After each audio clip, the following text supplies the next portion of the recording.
Pues muy buenas tardes a todos y todas. Lo primero, muchísimas gracias por estar aquí presentes con nosotros, por haber aceptado esta invitación.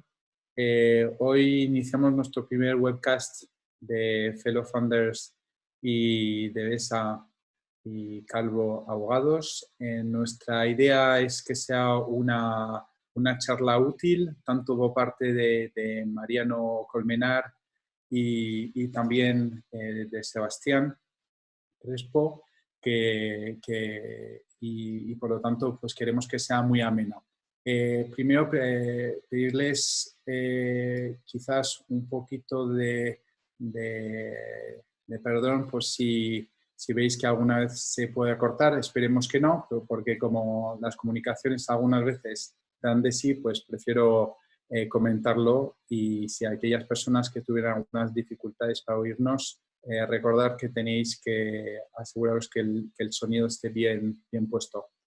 Si os parece, me vais a permitir un minuto para presentar primero a Fellow Founders, también a Devesa y Calvo Abogados, para que nos situéis. Fellow Founders es una firma independiente que existe, para los que no nos conocéis, desde hace ahora mismo 4 años. Tenemos 4 grandes unidades de negocio: una unidad dedicada al mundo de la valoración, otra dedicada a liquidity crowdfunding, quizás algunos de vosotros nos conocéis por esa plataforma. También tenemos una división dedicada a Alternative Asset y Capital Market, ¿no? Tenemos una vocación de apoyo a las startups y a las pymes, y creemos que claramente tenemos todas las herramientas que puedan ayudar a muchas de esas compañías a crecer. Pero hoy estamos en un momento claramente muy delicado, un momento que requiere claramente pues del apoyo de todos los profesionales y conocimiento. De ahí que nos hemos aliado con el bufete de abogados de BESA y Calvo Abogados, que se sitúan en la ciudad de Alicante y Valencia. Un bufete que tiene una gran reputación en muchos aspectos, especialmente en el mundo laboral, en el mundo fiscal y en el procesal, y en otros muchos aspectos. De ahí, lógicamente, esta alianza. Nosotros vamos a asumir el papel de daros consejos, responder a vuestras preguntas sobre la financiación de vuestras compañías, de vuestros proyectos, y nuestros compañeros de BESA van a claramente a apoyaros y daros información sobre todo aquello que tenga que ver con temas fiscales, laborales, legales, procesales, y obviamente pues de temas que tengan que ver con aspectos mercantiles, ¿no? Por lo tanto, si os parece, os voy a presentar a los dos ponentes. El primero es Mariano Colmenar, que es licenciado por la Universidad de Alcalá de Henares y máster máster por la Universidad de San Francisco.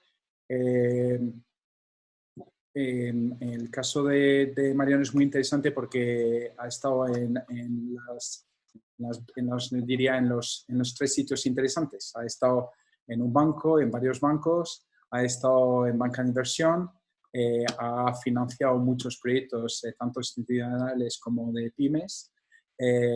Por otro lado, ha estado vinculado a una entidad pública.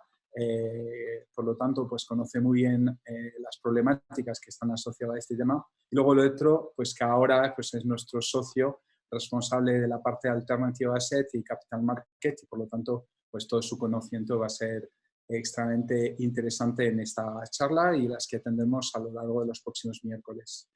Por el otro lado, tenemos a Sebastián Crespo, socio de BESA y Calvo Abogados del área legal. Es licenciado por la Universidad de Alicante, profesor en máster de Dirección y Gestión de Empresa de la Universidad de Alicante y abogado desde el año 2002.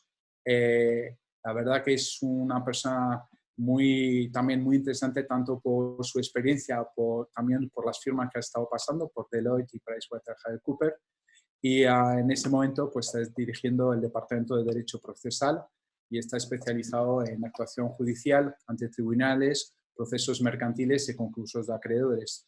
Un tema que claramente, pues desafortunadamente, en estos próximos semanas pues está de actualidad.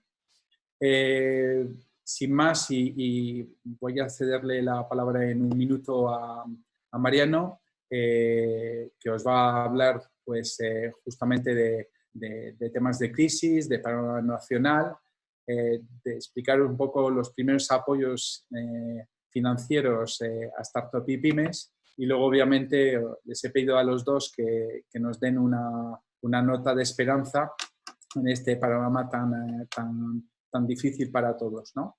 Y Sebastián nos hablará del tema de los ERTEs, la prestación extraordinaria por cese de actividad, las medidas extraordinarias en materias de cotización y luego pues un tema que preocupa a bastantes emprendedores y empresarios, pues todo lo que tiene que ver con el ámbito societario en este momento de declaración de estado de alerta y sobre todo el tema concursal, ¿vale? Os propongo, tenéis en vuestro panel abajo una función que pone preguntas y respuestas. Todas las preguntas que tengáis a lo largo de la charla os pedimos que nos las hagáis llegar directamente a este panel. Algunos de vosotros habéis aportado ya, nos habéis anticipado vuestras preguntas, que las tenemos y que contestaremos, si os parece, después de las intervenciones de Mariano y de Sebastián en una ronda de preguntas y respuestas. Sin más, si os parece, le cedo la palabra a Mariano para que comente su tema. Muy bien, gracias. Muchas gracias, Estefan. Voy a ver si puedo poneros aquí unas slides. Espero que se vea bien todo. Gracias, Estefan, y gracias a todo el mundo que se ha reunido en este webcast.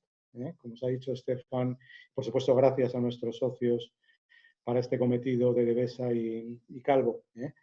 Como ha dicho Estefan, esto es digamos, un ejercicio que queremos hacer en Fellow Funders de cara, de alguna manera, a dar la mano y acompañar a nuestros inversores, acompañar a nuestros clientes, promotores y empresarios en digamos, en este periodo tan duro, en este periodo tan desconocido para todos y en este periodo tan sin explorar para todos, ¿no? Entonces espero que durante estas semanas, por lo menos en la medida de lo posible, os podamos ayudar. Yo voy a hablar fundamentalmente de lo que es la financiación para la pyme en estos momentos, pero quisiera encuadrarlo en un marco un poquito más amplio. Y bajo ningún concepto quiero que esto sea una charla medio macro, no es mi oficio y hay gente mucho más cualificada que yo para hacerlo, pero creo que dada la magnitud global que estamos atravesando y la magnitud global de la crisis, creo que es importante darnos un poquito de perspectiva. Yo creo que aquí se trata de una crisis que quizá, no sé, pues se puede hablar de una guerra mundial por su propio significado es mundial, pero esto es mundial de verdad, porque es un virus que nos ataca a todos, es una crisis sanitaria, es una pandemia, algo que en cualquier momento hubiéramos pensado que es de medio ciencia ficción, ¿no? Pero aquí la tenemos y estamos todos luchando contra el virus. Por lo tanto, creo que hay que enfocarlo también con una visión un poquito más holística de lo que podría ser otra charla, digamos, más enfocada en algún tema muy concreto, ¿verdad?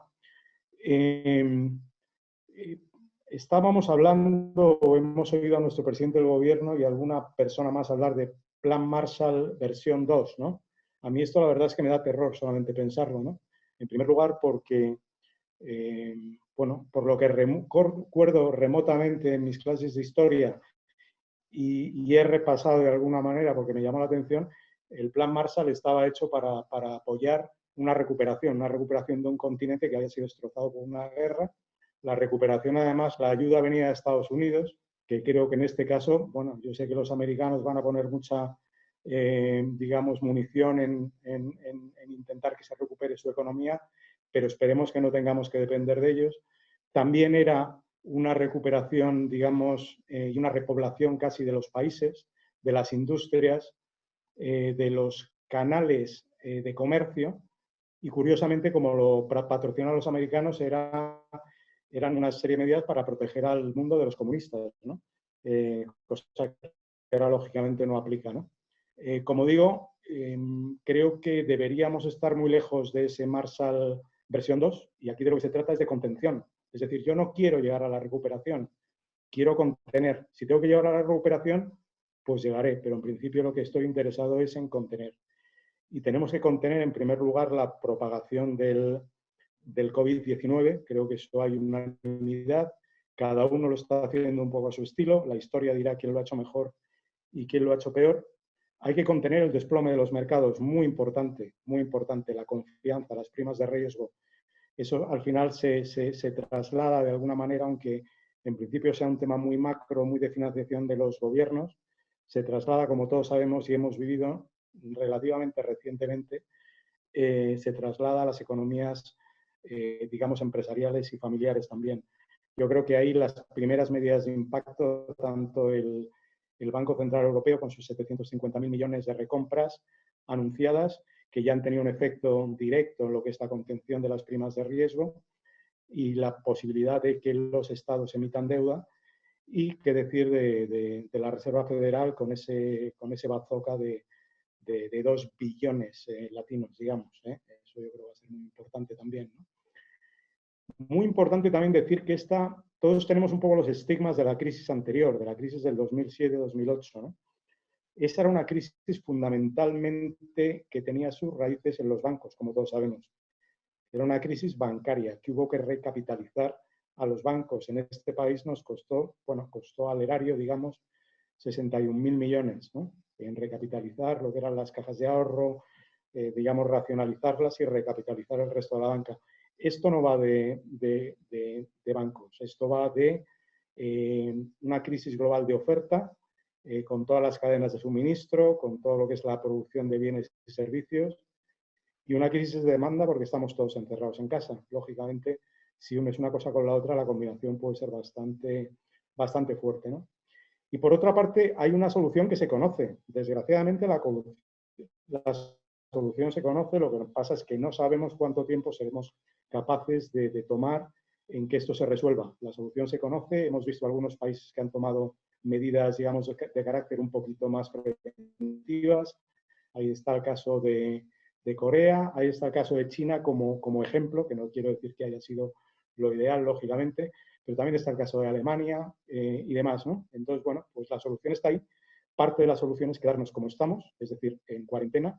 Y bueno, aunque haya que hacer un esfuerzo, pues habrá que hacerlo, pero como digo, la solución está ahí. Luego hay otra solución, digamos, más de gobierno, más de política económica.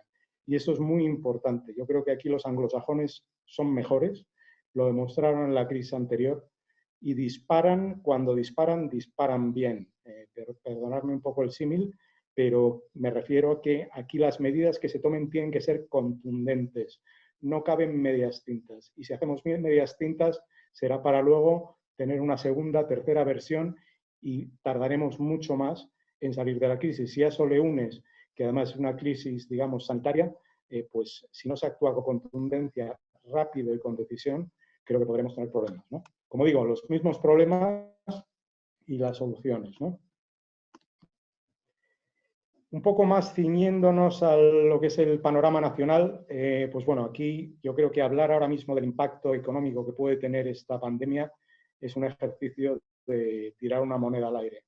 No tenemos ni idea, es decir, he oído todo tipo y he leído todo tipo de estimaciones. Cualquiera que quiera hacer una estimación ahora me parece que tiene que hacer como mínimo 4, 5, 6, 10 escenarios distintos, porque esto no es algo con lo que podamos ahora mismo trabajar. No hay suficiente certidumbre. Claramente va a haber una erosión importante del PIB, claramente va a afectar al desempleo y claramente va a afectar al déficit y, por tanto, a la deuda, digamos, soberana, a la deuda nacional como porcentaje del PIB, ¿no? yo creo que hay las medidas que ha tomado la Unión Europea de alguna manera levantar un poco digamos, las restricciones de todo el techo de gasto y demás, y de considerar ciertas partidas como no ayudas públicas, creo que va a ayudar bastante, pero creo que nos abocamos a un entorno donde las cifras que vamos a ver van a ser pues cifras que probablemente muchos de nosotros no hayamos visto nunca. Y me refiero a las cifras, por ejemplo, del PIB en el segundo trimestre, que pueden ser muy negativas. Desempleo será un poquito más tal, porque de momento se está conteniendo a base de medidas, y eso nos comentará Sebastián. Pero como os digo, tenemos que estar preparados para ver unas cifras bastante desalentadoras. ¿Cuáles son las tareas del gobierno o en qué se está basando el gobierno ahora mismo? Pues el gobierno se está basando fundamentalmente, digamos, en hacer un plan de choque. Un plan de choque, yo diría, que difiera todas las obligaciones que se pueden diferir. Me refiero a obligaciones tanto de empresas como de consumidores o ciudadanos. Hemos visto cómo va a haber una moratoria hipotecaria. Hemos visto cómo se está produciendo, se está intentando agendar una cierta protección en los suministros básicos, como pueden ser luz, electricidad. Y también estamos viendo cómo, y eso a lo mejor Sebastián nos puede dar un poquito más de luz, cómo también se va a suspender las cuotas de la seguridad social en ciertos supuestos, ¿no? Con lo cual, pues sí, ciertos diferimientos, ¿no? Luego, ayudas a trabajadores afectados. Sebastián nos hablará de eso. Cobertura de riesgos. Yo creo que este tema es importante y luego hablaremos en más detalle, pero la mayoría de las medidas que se están tomando son cobertura de riesgos. Es decir, no es inyectar dinero directamente, como sí lo hará Estados Unidos, un poco por lo que he podido en su programa, como decía, de 2 billones, pero será sobre todo un programa de avales tanto por parte del gobierno español como por parte de la Unión Europea. Y luego, por otra parte, que va vinculado a este tema de las coberturas de riesgos, es ayudas a la financiación, ¿no? Que también vamos a ver ahora. Hay un tema que apuntaba antes que es muy importante y es el papel de la banca. El papel de la banca, yo digo que es un papel que vamos de enfermo en la crisis anterior a enfermero en la crisis actual. Hay que tener en cuenta que la banca, digamos a nivel europeo, para que os hagáis una idea, en todo este ejercicio exigido de recapitalización, cuenta con un nivel de capital 3 veces superior al que contaba cuando se inició la crisis financiera. Es decir, si antes los ratios de solvencia de la banca mínimos exigidos eran del 4%, ahora podemos estar hablando de unos mínimos exigidos con toda la letra pequeña de entre el 10 y el 12%, ¿no? Y así es como está la banca porque los mercados se lo han exigido, ¿no? Con lo cual yo creo que tiene bastante más munición y eso es un alivio, ¿no? Y también, por otra parte, yo creo que aquí, con toda la lectura negativa que ha habido de la banca en la última crisis, es decir, de cómo las ayudas que se le han dado, etcétera, no carente de cierto populismo, pues yo creo que ahora se le va a exigir de alguna manera de que a la banca vaya de villano un poco digamos, a Salvador, ¿no?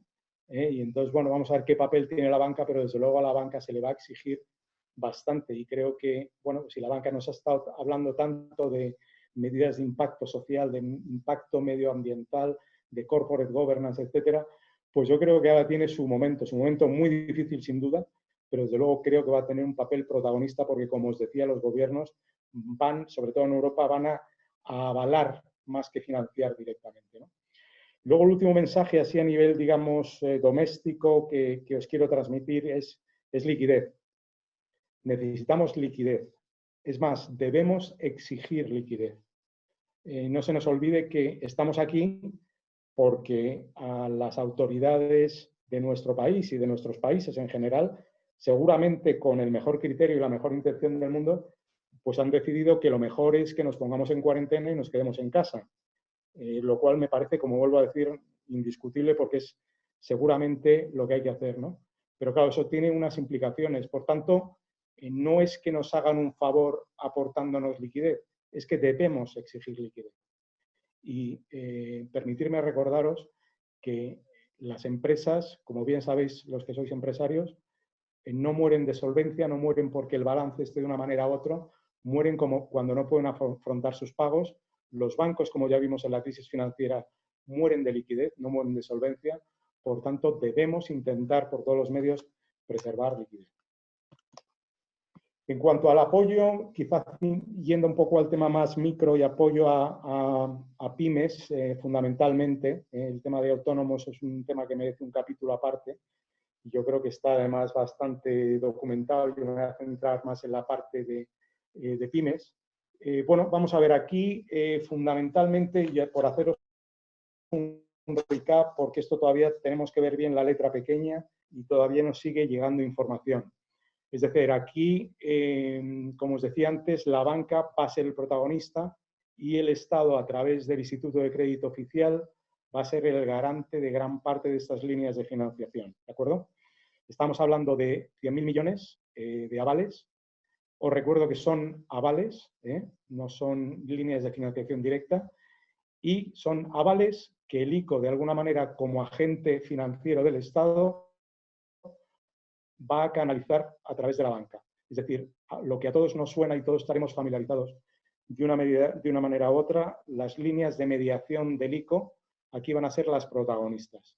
Con una diferencia fundamental, y es que normalmente las líneas de mediación, bueno, casi siempre, las líneas de mediación del ICO no tienen ningún tipo de riesgo compartido con la banca. Es decir, el ICO toma riesgo banco, es decir, financia a los bancos, y los bancos financian a las empresas, ¿ok? Pero el riesgo de las empresas es totalmente de los bancos. En este caso, a diferencia de ese formato, que es, como os digo, es el formato habitual, el ICO va a avalar, parece que ya con seguridad, el 80% de los créditos que la banca, a través de estas nuevas líneas de mediación, dé a las empresas. El 80%, ¿de acuerdo? Parece que esta línea de avales de 100.000 euros se va a dividir en dos. Por una parte, la mitad irá dirigida a pymes. Os recuerdo que el concepto de pyme es de 250 empleados o menos, o de 50 millones en facturación o menos. ¿De acuerdo? Entonces, ahí es lo que irá la mitad de los avales.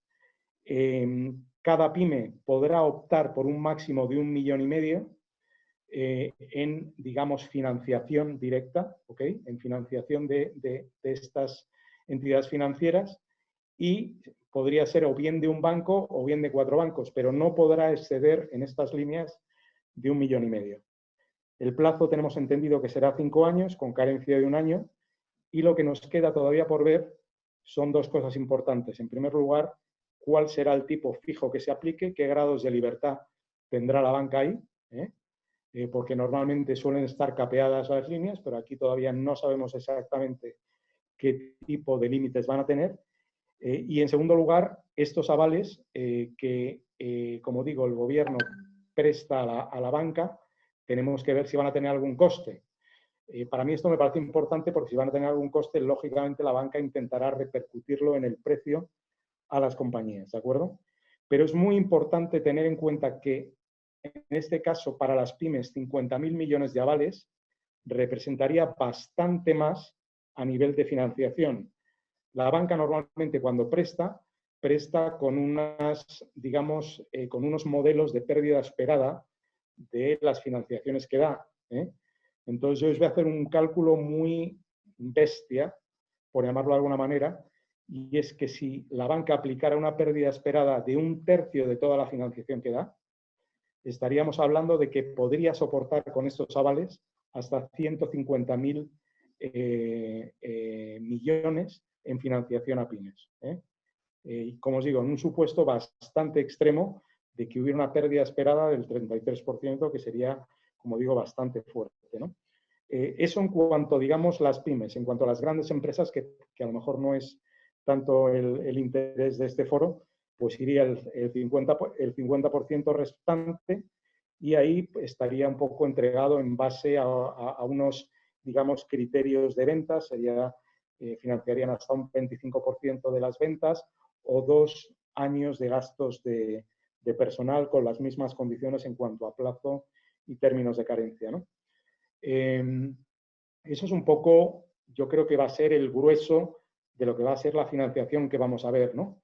Luego va a haber otras ayudas públicas, ayudas a la internacionalización a través del CESE, de 2.000 millones, pero estos vuelven a ser garantías.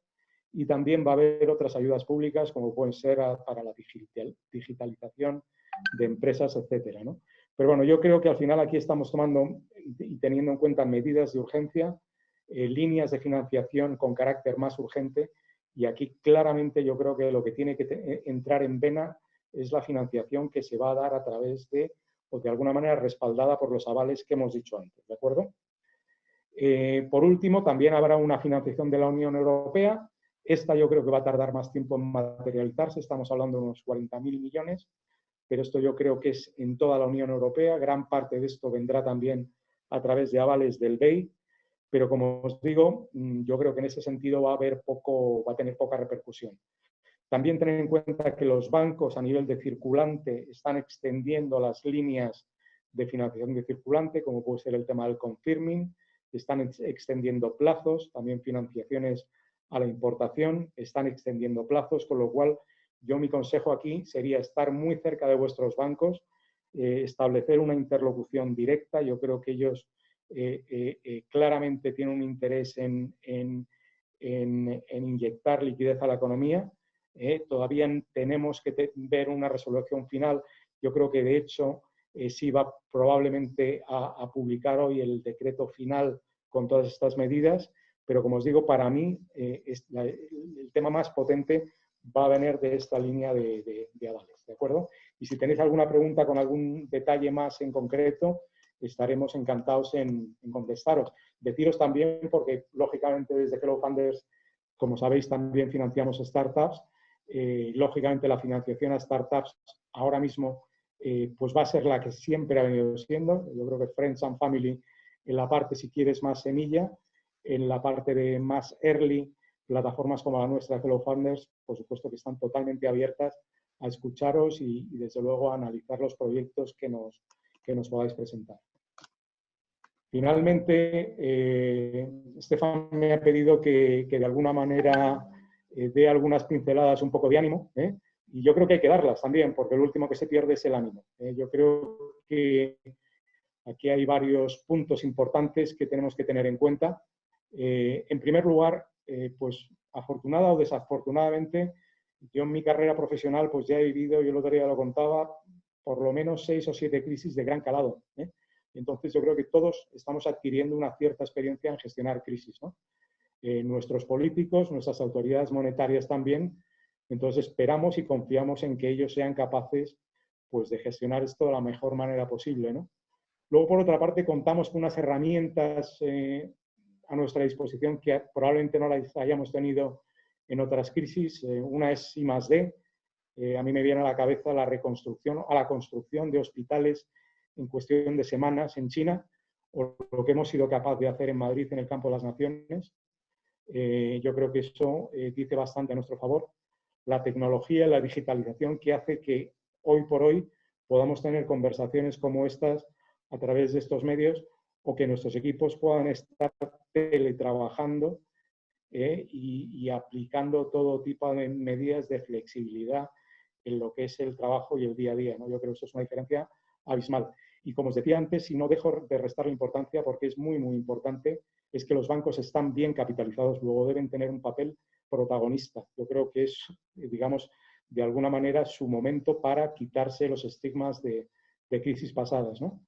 Y bueno, pues os dejo aquí una cita de Albert Einstein. Hay un escrito muy, muy bonito que le pediré a Stefan que comparta con vosotros, porque realmente en épocas de crisis, cuando realmente se agudiza el ingenio, es donde han salido las grandes estrategias, y se ha demostrado que quien supera una crisis pues es capaz de superar pues muchos retos estratégicos y empresariales, ¿no? Por tanto, animaros y una vez más deciros que Hello Funders está aquí para daros apoyo en lo que necesitéis.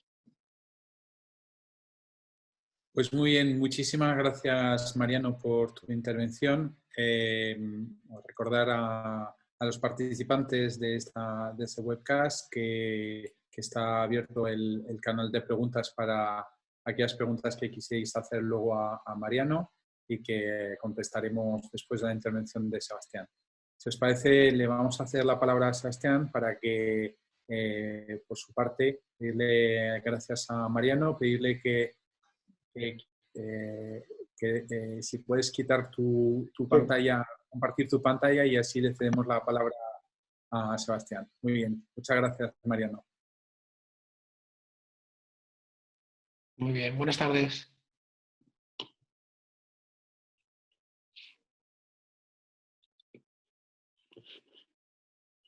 Buenas tardes, ¿me oyes? ¿Sí? Sí, te oímos, todo tuyo. De acuerdo, gracias. Bueno, en primer lugar, darte las gracias, Estefan, por organizar este evento y haber contado con nosotros. Y yo, igual que ha hecho Mariano, voy a intentar poneros una pequeña presentación relativa a los temas que vamos a tratar. ¿De acuerdo?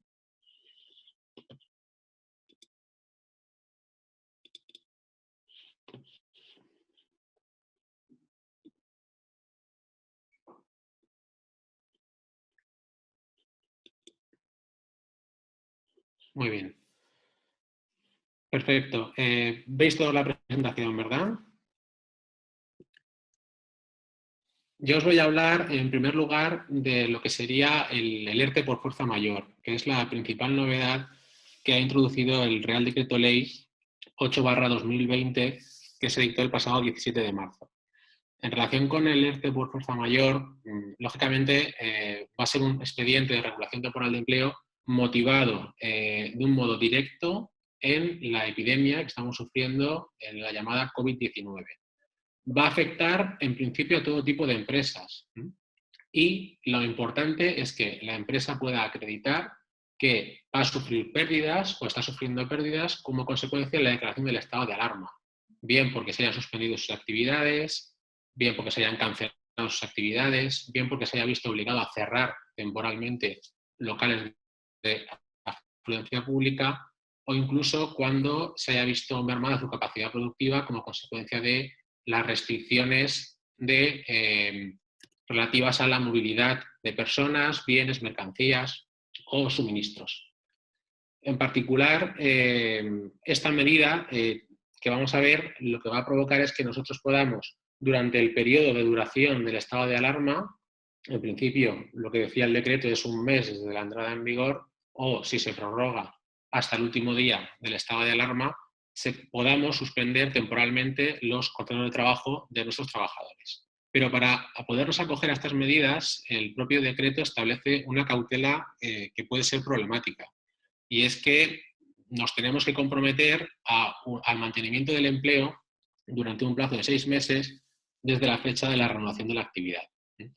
Este es un tema que puede dar lugar a problemas, sobre todo en el caso de que aquella empresa que acuda a un ERTE y que luego se beneficie también de las bonificaciones en materia de seguridad social, luego resulte que no pueda mantener el nivel de empleo como consecuencia de que no pueda continuar con la actividad. En cuanto al procedimiento a seguir, podemos señalar en primer lugar que es necesaria una solicitud por parte de la empresa. Solicitud que se va a hacer a la autoridad laboral y que va a exigir la aportación de una serie de documentación. Un informe relativo a la vinculación de la pérdida de actividad como consecuencia del COVID-19, el listado de trabajadores afectados, el poder o autorización del representante legal y la acreditación de que se ha comunicado a los trabajadores el inicio del expediente. Una vez que hayamos presentado esta documentación, que lógicamente se va a hacer por vía telemática y a través de las páginas web que tienen cada una de las consejerías o consellerías en materia de trabajo en cada comunidad autónoma, la Inspección de Trabajo tendrá un plazo de 5 días para emitir un informe. No obstante, la solicitud de este informe nos dice el decreto que es potestativa para la autoridad laboral. Y en principio, la resolución de la autoridad laboral relativa al expediente se debe de conceder en un plazo de 5 días. Esta es otra cuestión que es bastante controvertida porque va a ser imposible que en 5 días las autoridades laborales resuelvan el cúmulo de expedientes de regulación de empleo que se han estado presentando estos días y los que se sigan presentando a lo largo de estas semanas. En este caso entendemos que si en el plazo de los 5 días la autoridad laboral no ha contestado, deben aplicarse los plazos habituales que establece la Ley de Procedimiento Administrativo. Estaríamos ante un caso de silencio administrativo en este tema sería un silencio de carácter positivo.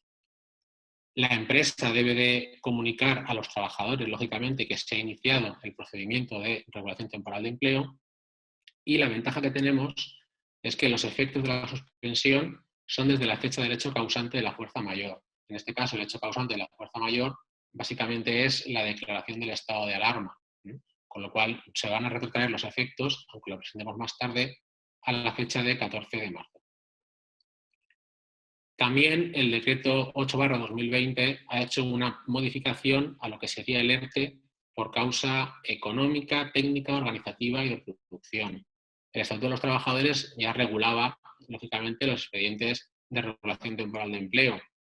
Ahora se ha hecho una pequeña modificación en el sentido de que si este ERTE tiene relación con la epidemia del COVID-19, es decir, la existencia de causas económicas, técnicas, organizativas que nos obligan a tomar esta decisión están relacionadas con el COVID-19, lo que va a suceder es que los plazos para la tramitación se van a acortar. Habrá únicamente un plazo de 5 días para formar la comisión, un plazo de 7 días para el periodo de consultas y finalmente, igualmente, un plazo de solo 7 días para que se emita el informe por el Instituto de la Tesorería de la Seguridad Social.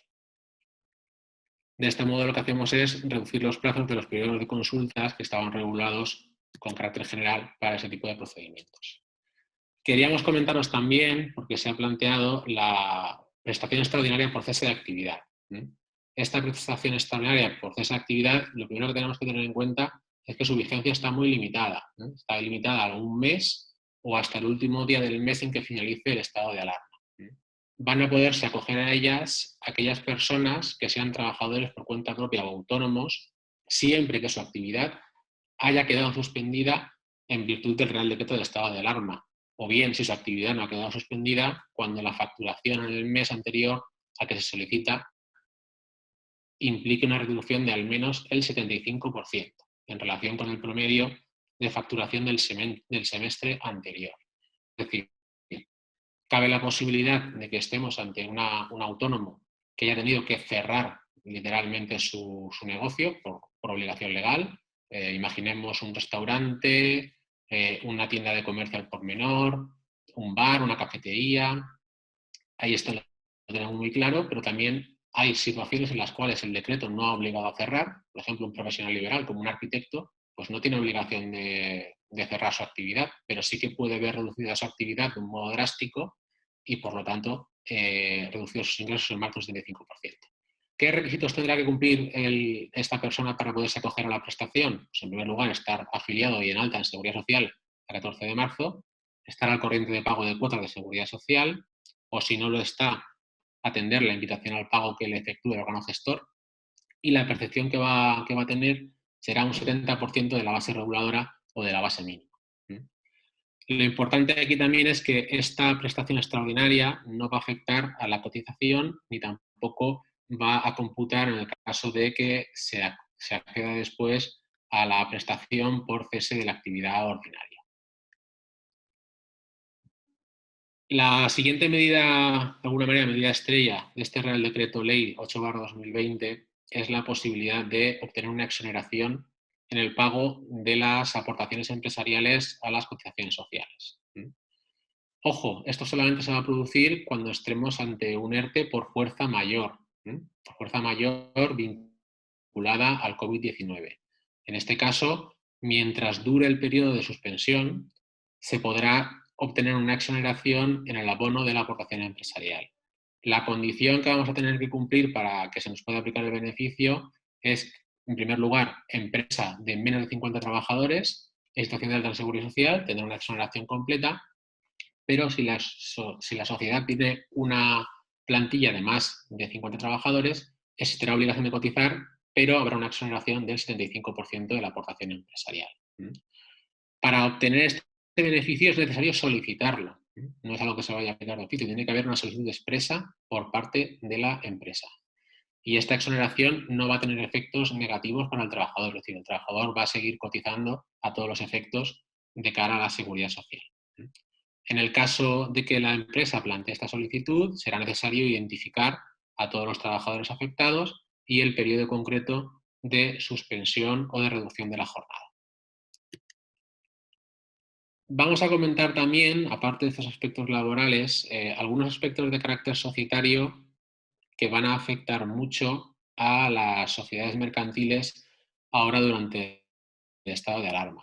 La primera cuestión que tenemos que tener en cuenta es que, lógicamente, no por este decreto, sino por el decreto que declara el estado de alarma, el artículo 7 establece unas restricciones muy importantes a la movilidad personal. Eso hace que, por ejemplo, muchos órganos de gobierno, de sociedades, consejos de administración o juntas directivas no se puedan reunir presencialmente. ¿Qué es lo que nos dice la norma? Pues lo que nos dice es que las reuniones por videoconferencia van a ser válidas. Igualmente van a ser válidas reuniones, entre comillas reuniones, que se pueden hacer por escrito y sin sesión, siempre que en este último caso lo decida el presidente. En ambos casos, la sesión se va a entender celebrada en el domicilio de la persona jurídica. La importancia de esto es que se va a poder hacer aunque los estatutos de la sociedad no lo hubieran previsto. Es decir, a pesar de que nuestros estatutos de la compañía no prevean la posibilidad de hacer reuniones a distancia, en ese estado de cosas se van a poder celebrar y van a ser consideradas válidas. ¿Qué sucede también para nuestras sociedades ahora con el plazo para formular las cuentas anuales? Sabéis que normalmente casi todas las compañías el ejercicio social acaba a 31 de diciembre. Pues bien, normalmente el plazo para formular cuentas anuales son 3 meses desde el cierre del ejercicio. Estamos justo en el mes de marzo, que es, en teoría, último mes para poder formular cuentas anuales. Lo que nos dice la norma es que, bueno, este plazo se queda paralizado y una vez que finalice el estado de alarma, se reanudará de nuevo por otros 3 meses a contar desde la finalización. Es decir, si no se han formulado las cuentas anuales, no pasa nada. Una vez levantado el estado de alarma, tendremos 3 meses para formular las cuentas anuales de la empresa. Lo mismo sucede con la auditoría de las cuentas anuales. Si teníamos las cuentas ya formuladas y estábamos en plazo para la verificación contable de las cuentas, este plazo se queda paralizado y se va a entender prorrogado por 2 meses más a contar desde que igualmente finalice el estado de alarma. ¿Qué sucede también con la Junta General Ordinaria? Igualmente, en teoría, lo que nos establecía hasta ahora la ley es que el plazo para formular las cuentas anuales eran 3 meses y otros 3 meses para aprobarlas. A 30 de junio teníamos que tener aprobadas las cuentas anuales y haber celebrado la Junta General Ordinaria. Bien, este plazo igualmente se ve modificado por la situación especial que estamos viviendo. En principio, la Junta se va a reunir en los 3 meses siguientes a contar desde que finalice el plazo para formular cuentas. Es decir, una vez levantado el estado de alarma, tendremos 3 meses para formular y 3 meses para aprobar. Con lo cual, pues este año pues las cuentas anuales se van a aprobar todas pues por allá por septiembre o octubre. ¿Qué pasa si nuestra sociedad iba muy acelerada y ya había formulado las cuentas e incluso había publicado ya convocatoria para celebrar Junta General Ordinaria? Pues en principio no sucede nada malo, es decir, lo único que vamos a poder hacer es, el órgano de administración podrá sin ningún tipo de problema revocar este acuerdo o posponer a una nueva Junta la aprobación de las cuentas. Aquí nos planteamos también si puede el notario no acudir presencialmente a la Junta General. Y la respuesta es que sí, que puede no acudir. Se habilita también al notario para desde su despacho, utilizando medios de comunicación a distancia en tiempo real, poder levantar el acta de la Junta General de Socios sin necesidad de ir.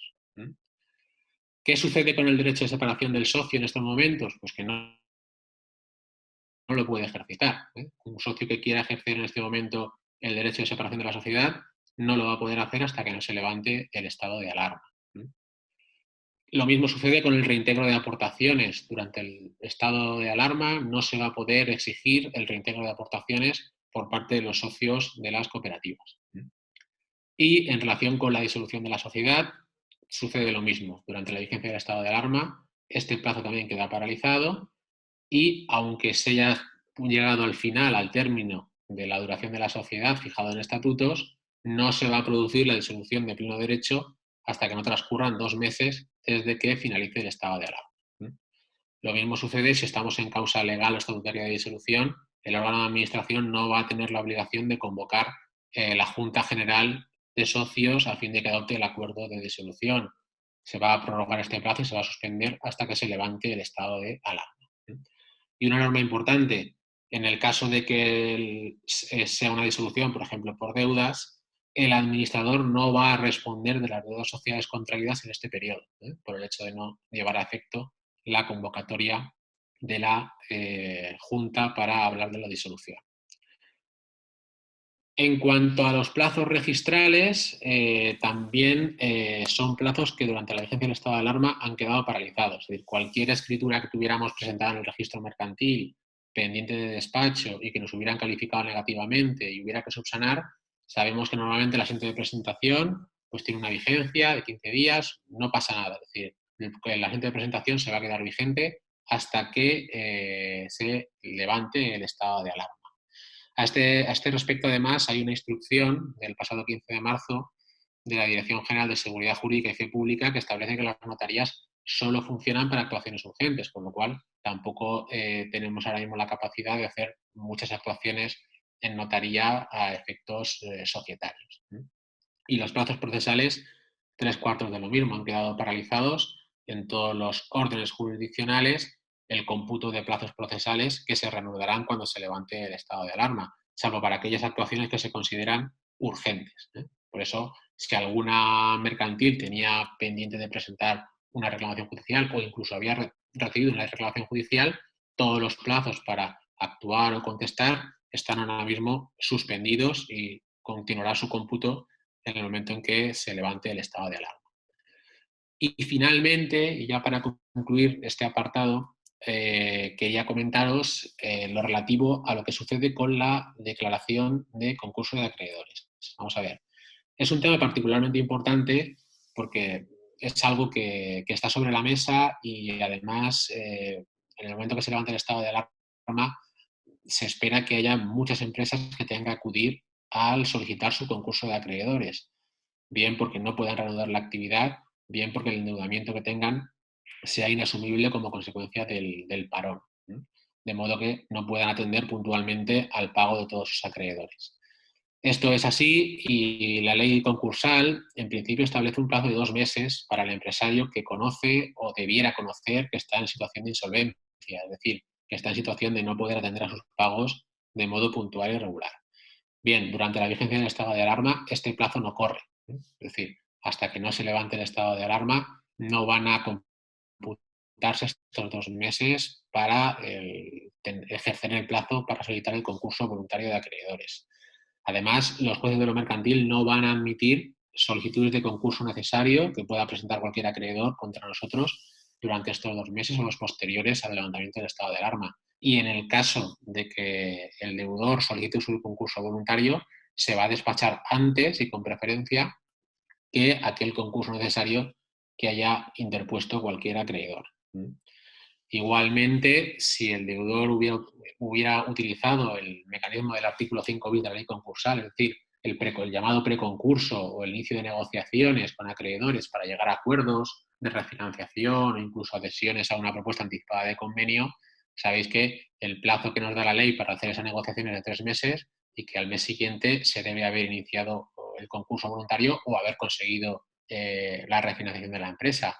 En este caso, no va a correr tampoco el plazo mientras estemos en el estado de alarma y hasta que no se levante no va a transcurrir o no va a empezar a correr el plazo del mes que nos da la ley para, transcurridos los 3 meses de negociaciones, iniciar el concurso voluntario de acreedores. Entendemos que este es un instrumento que va a ser muy importante porque el concurso de acreedores, si bien en la anterior crisis que vivimos, años 2008, 2009, 2010, el concurso de acreedores servía básicamente para extinguir una empresa, era el acta de defunción de cualquier empresa, no había posibilidades en la mayoría de los casos de llegar a un convenio.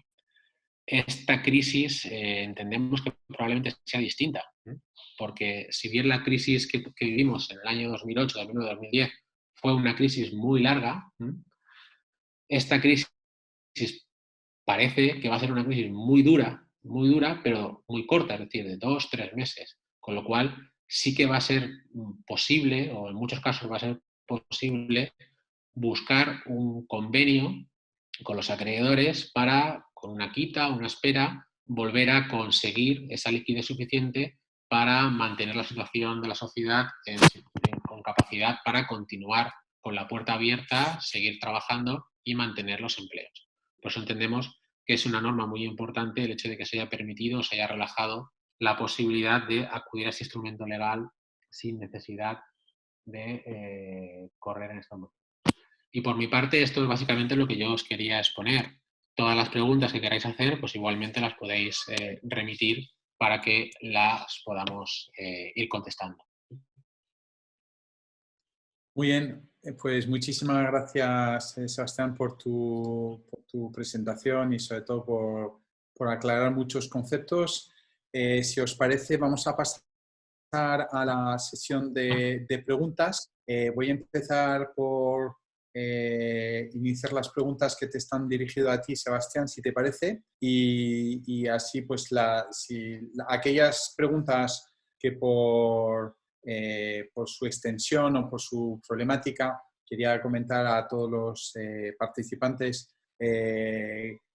Claramente, pues haremos una respuesta rápida, pero daremos una respuesta mucho más detallada, pues a través de una página que hemos creado, un espacio que se llama Fellow Founders Responde, en colaboración con el bufete de Besa y Calvo, que nos permitirá de una forma u otra pues también compartir esa pregunta con las demás personas que tengan interés en tener una respuesta más detallada.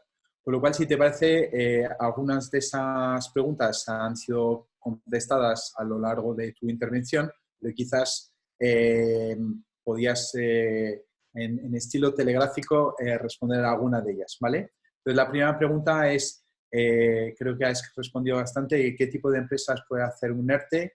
Las condiciones y los tiempos, por lo que hemos entendido, se pueden ser todas aquellas que estén afectadas directamente o indirectamente por el COVID-19, ¿no? Por la crisis del COVID. Efectivamente.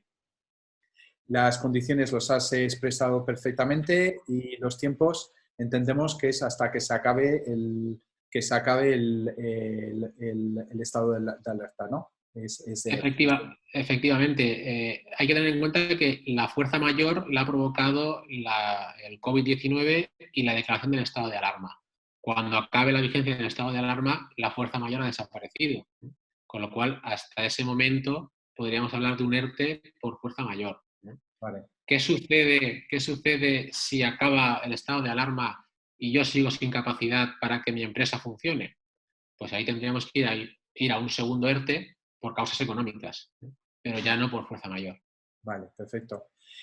Una pregunta que nos ha hecho alguna persona online ha sido: ¿los trabajadores que están afectados por un ERTE deberán desplazarse al SEPE para darse de alta o están directamente, automáticamente dados de alta en el SEPE? ¿Y en qué fecha están dados de alta? Es decir, hasta que llega su alta como, digamos, afectado por el ERTE, es la fecha de vigencia del ERTE. Entiendo que antes tienen que cobrar su sueldo y después cobrarán el subsidio o lo que le corresponda, ¿no? Supongo. Vamos a ver, la respuesta es que no tienen que ir a ninguna parte. Vale.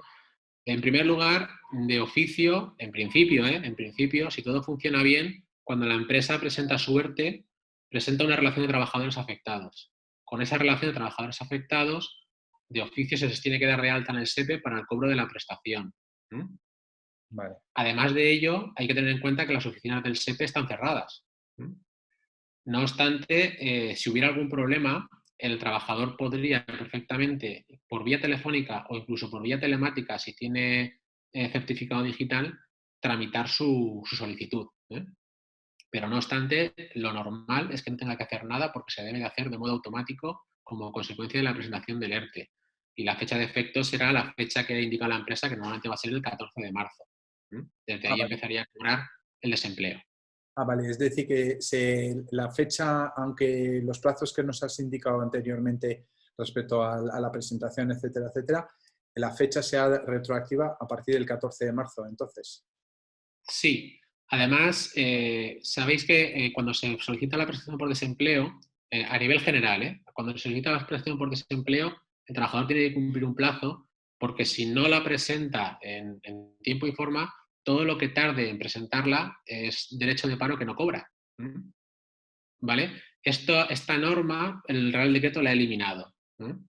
Por la circunstancia en la que estamos, con lo cual no hay ningún problema. Es una alta que se produce automática por la Administración y aunque hay una demora, porque hay que tener en cuenta que esto va a afectar a muchas miles de personas, ¿eh? Y todo el mundo, nadie está exento del error. Entonces, puede haber en algún momento algún desajuste, ¿no? Pero eso no va a perjudicar nunca al trabajador porque incluso la norma que establece la posibilidad de perder días de paro por retraso, eso se ha eliminado. Perfecto. El siguiente tema que tenía que ver más con impuestos, que nos han comentado, creo que a partir, bueno, no creo, en el mes de abril se van a tener que liquidar por parte de las pymes una serie de impuestos, como es el modelo 111, el 115 y otros impuestos, el IVA, el 303, etcétera, etcétera. Y la duda de alguna persona es que si se van a poder aplazar esos impuestos, porque sé que algunos impuestos como el 111 no se podía aplazar hasta ahora, si se van a poder aplazar todos. Y la segunda pregunta es, normalmente la normativa establece 30.000 euros como máximo de importe para aplazar, si este importe va a ser mucho más amplio y sobre todo qué plazos, porque por encima de 30.000 creo haber entendido que se necesita un aval y por lo tanto, bueno, pues era para saber qué circunstancia va a haber respecto a los impuestos a partir del mes de abril. Vale, te lo voy a intentar explicar sencillamente partiendo de la base de que yo no soy un especialista en fiscal, pero bueno, en cualquier caso te digo lo que yo tengo entendido por lo que yo he podido leer, ¿vale? La primera cuestión, los impuestos, lo que es la obligación formal de presentar los impuestos, hay que cumplirla, es decir, no se ha postergado, no ha habido ninguna moratoria en ese sentido. Si el día 20 de abril tenemos que presentar el IVA, hay que presentar el IVA. Lo que sí que es cierto es que la norma lo que establece es la posibilidad del aplazamiento. Se habla de aplazamiento de 3 hasta 6 meses. Si lo aplazamos 3 meses, se aplazaría sin intereses. Si se aplaza 6 meses, se aplazaría con intereses. Se van a poder aplazar deudas hasta 30.000 euros. Hasta 30.000. Eso es lo que dice la norma, en este caso el Real Decreto. Y, lógicamente, y además solamente lo van a poder hacer aquellas empresas cuyo volumen de facturación creo que sea inferior a 6.100.000 y pico euros. ¿Qué sucede? En el caso, esto es una norma extraordinaria y especial para este supuesto, es decir, la posibilidad de aplazar impuestos 3 o 6 meses, 3 meses sin intereses. Si nos salimos de ahí, nos tendremos que ir a lo que establece con carácter general la Ley General Tributaria, es decir, si voy a aplazar más dinero o durante más tiempo, pues se me van a exigir las garantías que normalmente exigirá Hacienda Pública. Hoy por hoy, lo que es la norma específica es el aplazamiento de lo que son los trimestres que van a vencer ahora, ¿vale? Y hasta el mes de mayo, ¿vale? Por ejemplo, el IRPF, la declaración de la renta, no está acogida a esta norma, porque es un impuesto que se va a devengar o se está devengando hasta el mes de junio, con lo cual se regirá por su normativa normal, o pago en 2 veces, como estaba ya regulado, en el caso de que saliera la declaración a pagar. Aquí estamos hablando de declaraciones trimestrales, las que correspondían a este periodo, y por lo que yo tengo entendido, se van a poder fraccionar todas, incluso las que no estaba previsto el fraccionamiento. Por ejemplo, las retenciones de IRPF, es el ejemplo que se me ocurre. El 111, eso es más o menos lo que yo tengo entendido, pero vale. Ya te digo que no soy un especialista y si alguien tiene una duda más concreta tendríamos que estudiarlo para poderle contestar. Pues si te parece, de todas formas, como todas estas preguntas estarán colgadas, pues ya ampliaremos por escrito un poco este tema. Hay un tema que preocupa obviamente a algunos de los emprendedores y empresarios que nos están escuchando y de ahí 2 preguntas que nos han realizado, porque entiendo que son todos autónomos societarios. Y la pregunta viene sobre todo las medidas a autónomos societarios o socios trabajadores, si es posible acogerse a la prestación especial durante el estado de alarma. Vamos a ver, pero el decreto sobre el autónomo societario no habla, ¿vale? Vale. Entonces, estamos hablando de una norma que se ha creado en un momento excepcional, con carácter extraordinario, que no hay práctica administrativa, no hay jurisprudencia, no hay doctrina, con lo cual voy a darte mi interpretación. Mi interpretación es la siguiente. El artículo habla de trabajadores inscritos en el RETA, el Régimen de Trabajadores Autónomos, ¿vale? Y por lo tanto, si el autónomo societario está incluido en el RETA, para mí tiene derecho a solicitar la prestación, en este caso, extraordinaria por cese de actividad o por una reducción drástica de sus ingresos. Es decir, porque aunque la norma no lo diga expresamente, no lo excluye expresamente. Y entiendo que están todos incluidos en el concepto de trabajador autónomo. Es más, incluso cuando se habla de socios trabajadores en cooperativas, luego el decreto sí que lo incluye expresamente y sí que les abre también la posibilidad de acudir a esta prestación cuando habían optado por estar encuadrados en el régimen de autónomos. Con lo cual, yo entiendo que se van a poder acoger. Muy bien. Perfecto, pues estas han sido más o menos todas las preguntas que hemos tenido y ahora, si te parece, son las preguntas dirigidas ya a Mariano sobre algunos de los aspectos en relación con el tema de la financiación. Muchas gracias, Sebastián, y ahora terminamos en un ratito. Mariano. Hola. Hola, te comento, las preguntas que... hay una pregunta de carácter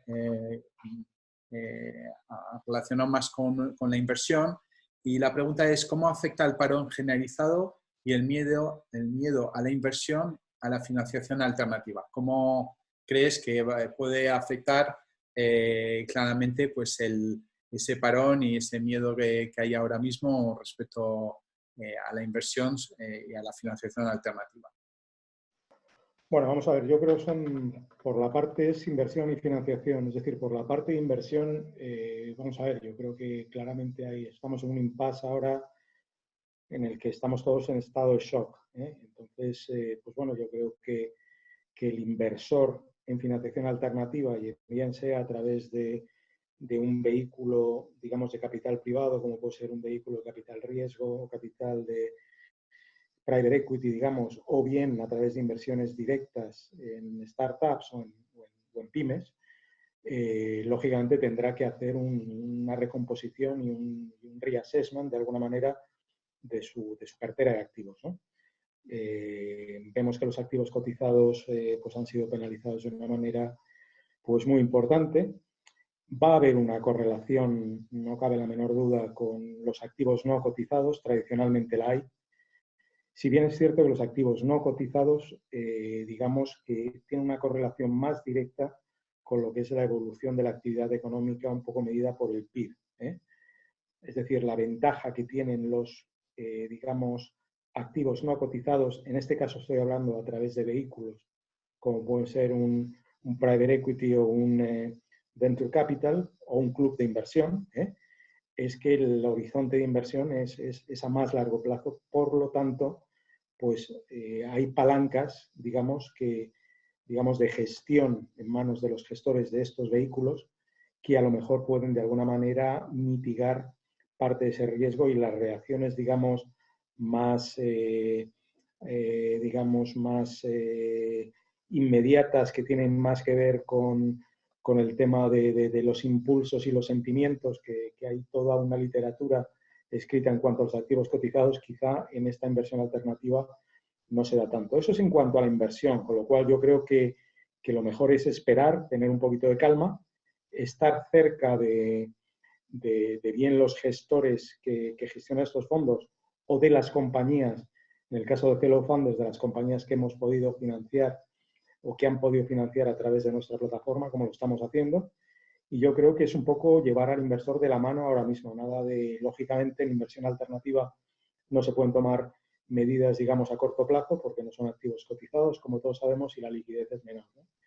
En cuanto a lo que es la financiación, que es la otra cara de la moneda, ¿no? La financiación, pues lógicamente, a corto plazo se va a ver resentida, es decir, hay proyectos que ahora mismo, precisamente porque no hay apetito inversor, precisamente se van a ver un poquito ralentizados, pero yo aquí también diría que y un poco volviendo a mi última frase de Einstein, ¿no?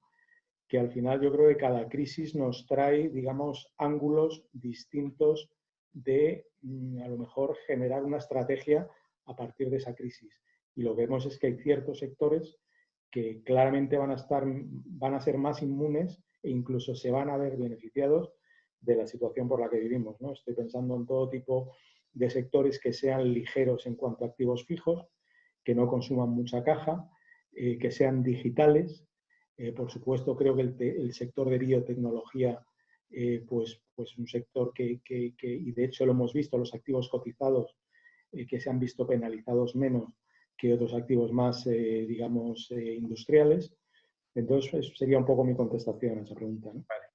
Perfecto. Y tú, sobre todo, otra pregunta interesante, que ¿cómo crees que afecta a las startups esta situación de confinamiento y la parálisis del consumo?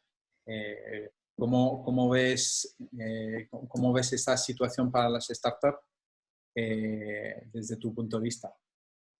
Bueno, vamos a ver, yo creo que una vez más, volviendo a lo que he dicho anteriormente, habrá startups que sean de alguna manera menos sensibles a lo que está ocurriendo. Y como vuelvo a decir, temas digitales, nosotros lo estamos viendo en nuestra propia plataforma, algunas de las compañías que tenemos, pero un poco yo contestaría de la misma forma que he contestado. Yo creo que las startups que ya de alguna manera están en actividad, si están en sectores que requieran menos, digamos, queme de caja, ¿no?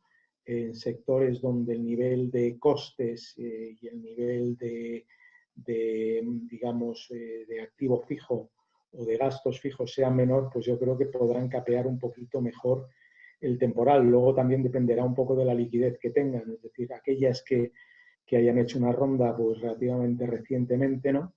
Pues yo creo que ahora mismo, como dicen en los anglosajones, cash is king, ¿no? Es decir, ahora mismo, y volviendo un poco a lo que decía antes de liquidez, yo creo que la liquidez ahora es un activo importante. Para aquellas startups que estén ahora mismo, digamos, comenzando o planteándose, o que hubieran planteado, digamos, procesos de principios de financiación vía rondas, etcétera, pues yo creo que el mercado va a estar un poquito difícil, una vez más dependiendo del sector, con lo cual yo les diría que tuvieran un poquito de paciencia, ¿no? Y que esperen un poquito a que haya un poquito de claridad. Yo creo que ahora mismo, vuelvo a decir, estamos todos en estado de shock. El estar en casa durante casi 2 semanas mentalmente nos agota a todos y yo creo que necesitamos un poquito más de claridad para poder ver el campo y que no nos abrumen demasiado los arbustos, ¿no? Muy bien. Una pregunta que nos hacen desde un punto de vista, yo creo que más de explicación, ¿no? Creo que el aspecto aval muchas veces está confundido con el hecho de que se piensa que es una financiación. Y en realidad un aval, creo que sería interesante que simplemente hicieras una pequeña explicación de ¿qué quiere decir cuando se le dice que el ICO va a avalar un 80% de los préstamos? Entendido de que, lógicamente, deja el ICO el trabajo de los bancos de realizar la parte de análisis de riesgos, de autorizar las operaciones, pero que tendrá más facilidad, entendemos, los bancos por prestar a compañías que quizás no sean desde un punto de vista escrupuloso o desde un punto de vista radical, pues compañías a quien se le prestaría porque saben que tienen detrás pues el 80% del importe que van a prestar avalado. Es decir, ¿qué quiere decir que un préstamo está avalado? Yo creo que ese es un aspecto interesante. Sí, bueno, vamos a ver, yo creo que un préstamo que está avalado, pues un préstamo que tiene una garantía por detrás, yo creo que todos los empresarios y muchos autónomos lo hemos padecido, ¿no? Es decir, cuando te dan un préstamo, te dicen, venga, te doy un préstamo, tienes que garantizar una parte, o bien con una cuenta corriente, o bien con tu casa, o con lo que sea, ¿no? Yo creo que ese concepto está claro, es una garantía real detrás de una obligación financiera, ¿no? En este caso, un préstamo, ¿no? Aquí estamos hablando de un tipo de aval y hay que entender bien, digamos, de qué estamos hablando. Porque no es un aval que da el ICO. Es decir, el ICO no deja de ser más que un banco que se financia en los mercados, es un banco estatal, pero no se financia con los presupuestos generales del Estado. Y eso es muy importante. Es la agencia financiera del Estado para el día a día, en una serie de financiaciones y para situaciones como la que estamos en estado de crisis, que pueda de alguna manera canalizar de una manera más rápida. El ICO tiene 300 empleados de una sucursal, que es su sede central en Paseo del Prado número 4. Lógicamente, como banco y entidad financiera puede hacer muy poco. Lo que sí tiene es la mayor red de distribución de España, que son todos los bancos comerciales, que de alguna manera ponen en valor, financiando a las empresas, esas líneas que a su vez financia el ICO. En este caso, el aval lo pone el Estado. Y el aval se lo da el Estado a través del ICO a la entidad financiera. Es decir, y ahí se queda el aval.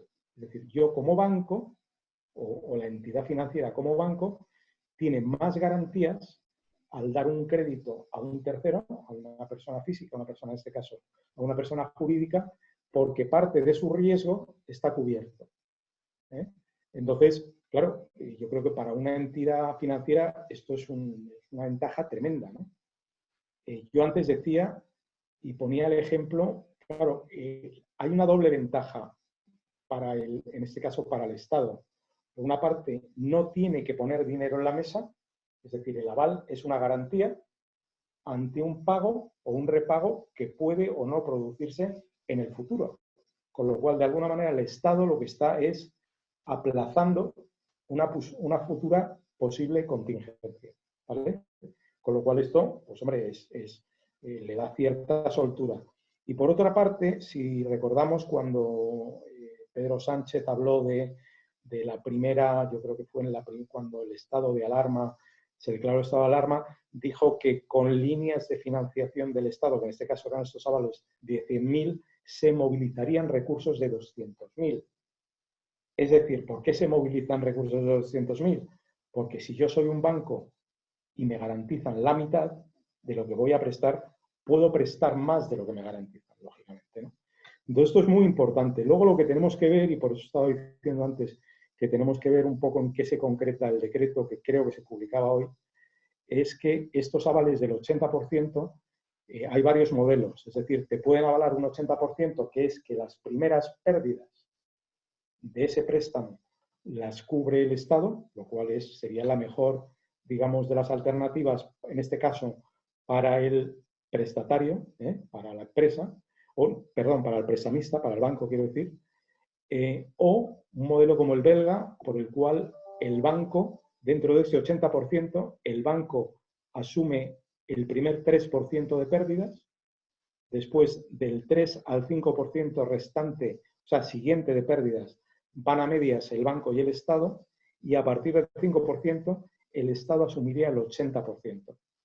Es decir, para ponerte un ejemplo, si hubiera un default sobre el 100% del préstamo, en ese caso, el banco estaría más o menos, digamos, cargando con un 23% de lo que es la pérdida. No sé si he sido claro. Perfecto, sí, perfectamente.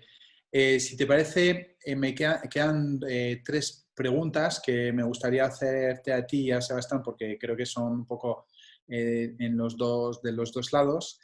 Hay 2 preguntas que, si te parece, vamos a dejar para la semana, que contestaremos obviamente en estos próximos días, pero las dejaremos para la semana que viene, que tienen que ver más con sectores de actividad concretos y especialmente los temas de los alquileres, que todavía no tenemos suficiente información, y quizás también cómo gestionar la liquidez y los acuerdos con los, ¿cómo se llama?, con los proveedores, con los temas de confirming, etcétera, etcétera. Yo creo que todo esto me parece interesantísimo y lo dejaremos, si te parece, para la semana que viene.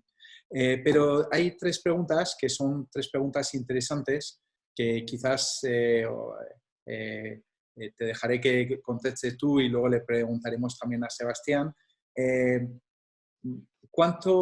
La pregunta es, ¿cuánto tiempo creéis que hará falta para que se pueda volver a la normalidad económica similar a la que teníamos hace un mes? Es decir, antes de la crisis, ¿cuánto creéis en el momento del estado de alarma se termine, que más o menos la situación esté controlada? ¿Cuánto tiempo creéis que vamos a tardar en volver a tener la situación de antes de esa crisis? Te dejo a ti la respuesta y luego le pasamos un minuto la palabra. No cuenta el millón, realmente, Estefan. Yo con toda modestia, voy a dar un poco mi visión un poco de la situación. Y digo con toda modestia porque no tengo ni idea, porque no he visto una situación igual nunca, ¿no? Pero vamos a ver, yo quiero ser constructivo, es decir, yo no veo, honestamente, me cuesta trabajo ver una recuperación en V, como esta que se espera, ¿eh? Es decir, me cuesta trabajo porque bueno, dependerá mucho, pero no veníamos precisamente una situación, sobre todo en España y en Europa, no veníamos en una situación con demasiada inercia económica, es decir, creo que estamos en un valle un poco tirando más hacia abajo que hacia arriba, ¿no? Con lo cual yo creo que ese es un poco el punto de partida. Y luego lo que es la economía española, como todos sabemos, tenemos pues más de un 12%, digamos, dependiente del sector turismo y actividades, digamos, conexas, ¿no? Como puede ser la restauración, hostelería y demás, ¿no? Con lo cual yo creo que ahí, pues hombre, nos va a pasar factura, porque termina la crisis y te puedes tomar a lo mejor 2 cañas cuando te habías tomado una, ¿no? Pero no te vas a tomar un barril de cerveza, ¿no? Entonces, quiero decir que esto va a tardar tiempo, creo que las secuelas que pueda dejar, por eso decía antes que es fundamental, y debemos haber aprendido de la crisis pasada, que lo hicimos de una manera tremendamente torpe en Europa continental.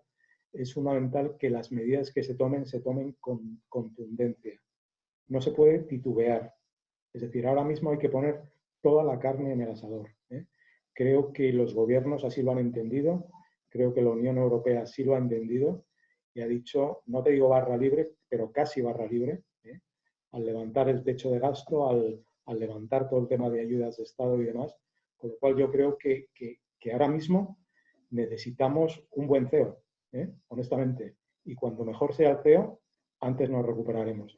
Si me dices un poco cuál es mi opinión y que me moje un poco, que a lo mejor es lo que vamos a decir ahora, pues yo diría que si la pandemia se ha controlado para el mes de junio, pues yo esperaría que para el tercer trimestre ya estemos en la senda de recuperación. Pero creo que no va a ser, como digo, una V, sino más bien, digamos, una U, y espero que sea lo más corta posible. Muy bien. Sebastián, ¿tu opinión? Bueno, es una pregunta muy difícil, ¿no? Porque lógicamente, como comentaba Mariano, no tenemos memoria ni recuerdo de algo así, ¿no? Entonces, la verdad es que no lo sabemos. Desde el punto de vista mío, mi predicción de alguna manera es que el estado de alarma está claro que se va a prorrogar 15 días más. Es decir, nos vamos a ir a mitad de abril confinados en nuestro domicilio. Esperemos que no se endurezcan las medidas en cuanto que haya un cierre absoluto y total de toda actividad económica, porque si eso se produjera, lógicamente el rebote sería todavía más grande. Y bueno, la verdad es que yo entiendo que volver a la normalidad en el sentido de cómo vivíamos hace un mes y medio, pues probablemente tardemos un tiempo. Probablemente más en un país como el nuestro, que vive tanto del turismo, la actividad turística no se va a recuperar prácticamente hasta el año que viene, porque la campaña de verano dudo que se pueda realizar con normalidad. Y lo que es la vida normal en el sentido de pues, ir a trabajar, que los niños vuelvan al colegio, que se pueda tener una vida relativamente normal, pues yo espero que nos vayamos máximo junio, mitad de junio, no más. De hecho, hoy, por ejemplo, la ministra de Cultura ha hablado de que la selectividad se iba a hacer a finales de junio, lo cual, pues, a principios de julio, lo cual quiere decir que el propio gobierno entiende que en esas fechas se habría recuperado cierta normalidad en lo que es el funcionamiento del país. Perfecto. Pues muy bien. Pues si os parece por hoy vamos a dejar el webinar. Daros a los dos gracias por vuestras intervenciones y por vuestra información, que nos volvemos a ver la semana que viene, el próximo miércoles, con otros puntos y ampliando algunos de los puntos que hemos abordado hoy. También daros las gracias a los que estáis conectados hoy y nada, os esperamos el próximo miércoles. Recordados que tenemos una página que se llama Fellow Founder Responde, donde podéis hacer vuestras preguntas y a través de la página las preguntas que se han realizado hoy mismo pues serán obviamente los podéis encontrar por escrito, y aquellas personas que nos habéis hecho las preguntas por el canal privado, pues esperemos que hayamos contestado, y de todas formas os damos la respuesta por escrito en nuestra página web. Sin más, muchísimas gracias a todos y hasta el próximo miércoles. Hasta luego.